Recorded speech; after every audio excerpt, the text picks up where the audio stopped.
So now we're going to come to the third sort of interpretation of democracy in the United States. We talked about majoritarian democracy, we talked about democratic elitism, and now I want to talk about a third type of democracy, a third interpretation of the kind of democracy that we have in the United States, according to some political scientists.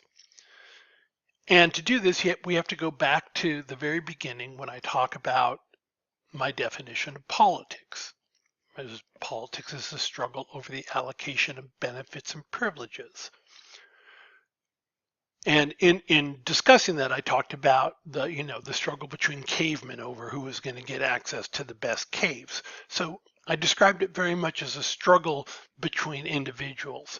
And when I talked about modern times, I sort of implied, and now I'm going to make it explicit, that that's not how politics takes place now. Yes, it takes place in the government, right? That was the point of my earlier discussion of this. But what some political scientists argue is that what we have is a pluralist democracy, and what they mean by that is the struggle over the allocation of benefits and privileges doesn't take place between individuals. It takes place between groups, organized and well-funded groups. So, for example, if Congress was considering a law that made it harder to sue doctors for malpractice, obviously doctors would be opposed to that, right? Or I'm sorry, obviously doctors would support that to make it harder to sue them. And lawyers, on the other hand, they wouldn't like that because they make their money suing people, so they wouldn't like that law. If Congress was considering a law like that, the struggle wouldn't be between individual doctors and individual lawyers over who was going to win, who was going to get the kind of law that they preferred. It would be organizations that represent the interests of doctors, for example, the American Medical Association, trying to influence Congress, and it would be organizations like the American Bar Association, which represents the interests of lawyers, trying to sway members of Congress. In modern times, the struggle over the allocation of benefits and privileges takes place between groups rather than individuals. So as a corollary to that idea, what proponents of pluralist democracy argue is that public policy, the policies that the government ultimately adopts, reflects the preferences of groups that are organized and well-funded, right? Majoritarian democracy, proponents of majoritarian democracy say that the policies that are adopted are those that reflect the majority opinion of the American people. Proponents of democratic elitism argue that policies reflect the views of the elite, the small group of people who have a disproportionate influence on the decisions of our government. Proponents of pluralist democracy say that policies reflect the preferences of groups that are organized, and the way policy is established is between the compromise and the conflict that happens between groups that are organized and well-funded. So let me give you an example of what I'm talking about. Older people are represented by a very powerful organization called the AARP, right? The Association for the Advancement of Retired People.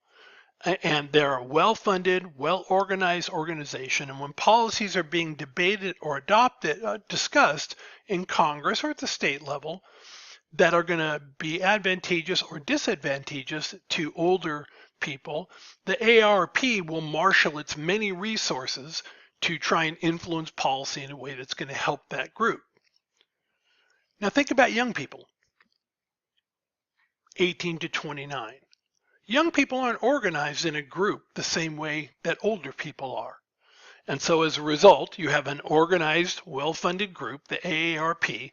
You have another group that's not organized, that's not well-funded. And so in the struggle over the allocation of benefits and privileges, older people win. They get their preferences represented more than younger people do.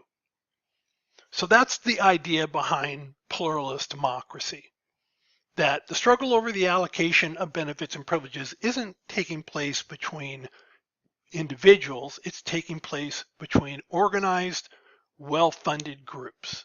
And groups that aren't organized or as well-funded, in the struggle over the allocation of benefits and privileges, they are far more likely to lose in that struggle. And with that, we've covered now the three different types of democracy, three different characterizations of democracy that political scientists talk about. Again, which one you think most accurately describes America is up to you to judge. As I have suggested a few times, I think it's probably the case that there's a little bit of truth in all of them, right? And it's some sort of combination of the three that makes sense. I've had students suggest that it depends on what kind of policy we're talking about as to whether or not it's what we have as majoritarian democracy, democratic elitism, or pluralist democracy. There are a variety of ways of thinking about it. As I've said all along, it's up to you to make that judgment.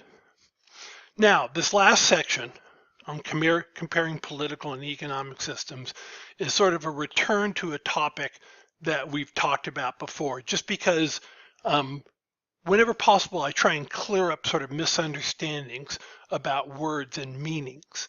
And so this is going to be one of those instances.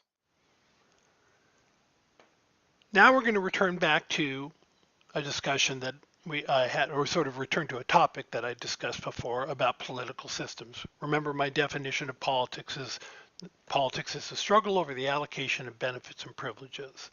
And so what I want to do here is compare political and economic systems, because there's the way that we talk about certain things in American politics obscures their actual meaning, and it creates misunderstandings that are easily cleared up. So let's talk about political systems first, because we've already done this. If you want to know what kind of political system you're looking at, you just ask a simple question. Who controls the struggle over the allocation of benefits and privileges? And as I said previously, in a totalitarian system, the government controls all of it. In an authoritarian system, the government controls most of it, although not all of it, because there are other social groups within the society that are also involved in the allocation of benefits and privileges. And in a democracy, the government controls some of it. When you're trying to think about what kind of economic system you're dealing with, right, you ask a different question. Who owns the means of production? Okay, that's kind of a clunky question that you may not be familiar with. So let me give you an example of what I'm talking about. First, the definition of the means of production. Here's a classic definition: the raw materials, facilities, machinery, and tools used in the production of goods and services. Let me give you an example of what we're talking about. As I've told you, if you watch my introductory video, I used to be a plumber and a plumbing contractor. So I'm now talking about the time at which I was a plumbing contractor, where I had my own business. I was the owner of the means of production. I was the one who controlled, who was in charge of the materials that we had, the facilities, the machinery, the tools. I was the one who hired the labor to put in the plumbing systems. I was the one who signed the contracts. I was the owner of the means of production. Who's ever in charge of all that stuff, that's the owner of the means of production. So with that in mind, I want to make a distinction between capitalism, socialism, and communism. First, in capitalism, private individuals own the means of production. For example, my plumbing business is an example of capitalism. I owned the means of production. I was the one in charge of making the decisions that needed to be made about how my business was going to function and how it was going to run. I was the owner of the means of production. That's what capitalism is. In socialism, and this is a word that gets thrown around all the time, and there's a lot of misunderstanding around it. In socialism, the government owns the means of production. Right? The government owns the means of production. So in a case like that, it's the government that would be making the decisions about goods or services that are being provided. And I want to be clear about this right now. In our system right now in the United States, there is a lot of socialism. There's a lot of socialism. If you think about the roads, not the private toll roads, but the roads and bridges, those are built by the government. The government owns the means of production. If you think about police stations, those are built by the government and run by the government. And then the police departments are run by the government, not private individuals. You, if you're taking a class here at College of the Canyons, are engaged in a great socialist enterprise because the government pays for all of this. Yes, people pay taxes, but ultimately it's the government that's in charge of everything. If you went to a public school, you were engaged in the most a public school, you're engaged in another socialist enterprise. We have socialism in the United States where the government owns the means of production. So when people talk about creeping socialism, there's socialism already in the United States. We are primarily a capitalist economic system, but make no mistake about it, there is socialism, and for many people, it's a good thing. Social Security is an example of socialism. Rather than having a private retirement account run by private businesses, the government runs Social Security. Yes, we pay into it, but they're the ones who are in charge of running it and dispersing the funds and all that. Communism is when the workers own the means of production. So that imagine a bike factory, right? In a truly communist system. In a truly communist system, the workers in the bike factory would be the ones who would be the owners of the means of production. And so it wouldn't matter if you were talking about an executive or somebody on the warehouse, truckers who are delivering the material, the workmen who are putting it together, all of them collectively would own the factory in a truly communist system. One of the things that this definition should make clear is that there's never been a truly communist system. I mean, I think probably some Native American tribes would have qualified as communist in that sense of the term. The community worked together and everybody owned everything together. The idea of owning land, for example, was absurd. It was absurd as owning the sky. So it was a collective where everybody worked for the good of the collective.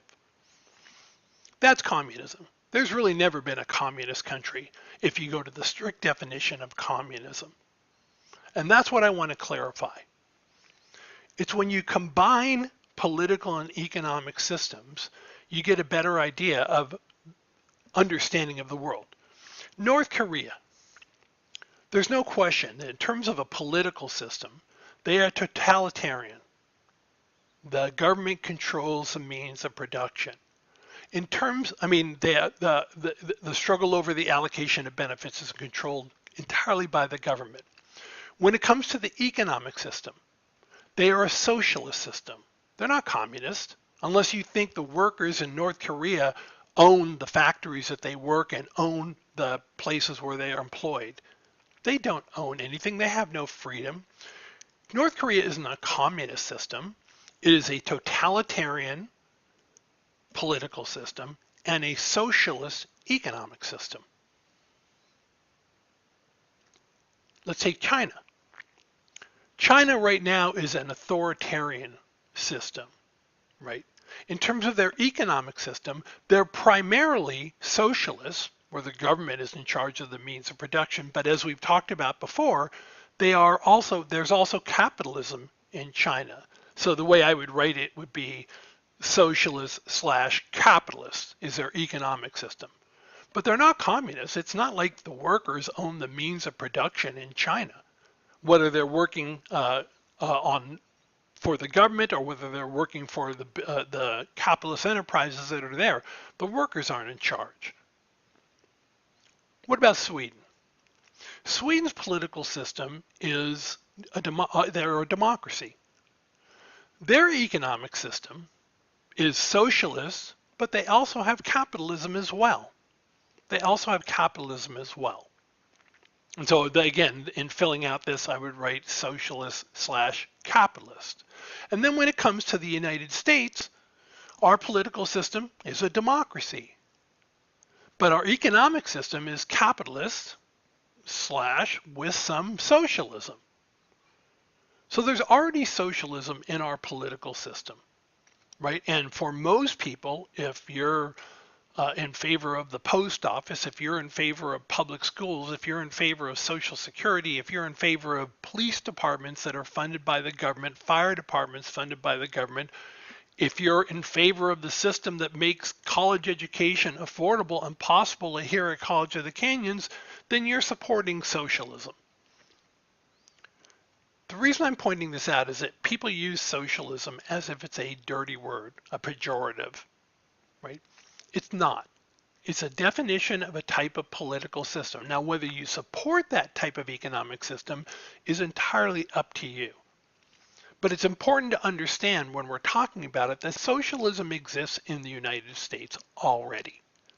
And depending on what your views are, you've probably, and what your life circumstances are, you have probably benefited throughout your life as a result of some of the socialist aspects of our economic system. So I just want to clarify that so people have a better understanding of what these words mean. As I said at the very, very beginning, as a political scientist, I take the science part of political science seriously. And what that means is that we all have to use words precisely. And that's what I'm trying to do here, so that we have a precise understanding of totalitarian, authoritarian, and democracy. We have a precise understanding of capitalism, socialism, and communism. Okay? And that concludes the Assessing Democracy portion of the lecture. You have survived the first set of lecture videos. My suggestion would be to go ahead and go to the study guide and fill out the essay questions while everything is still fresh in your mind. And I hope you enjoy this set of lecture videos. If not, tell me about it. If you liked them, you can tell me about it as well. Your input is greatly appreciated.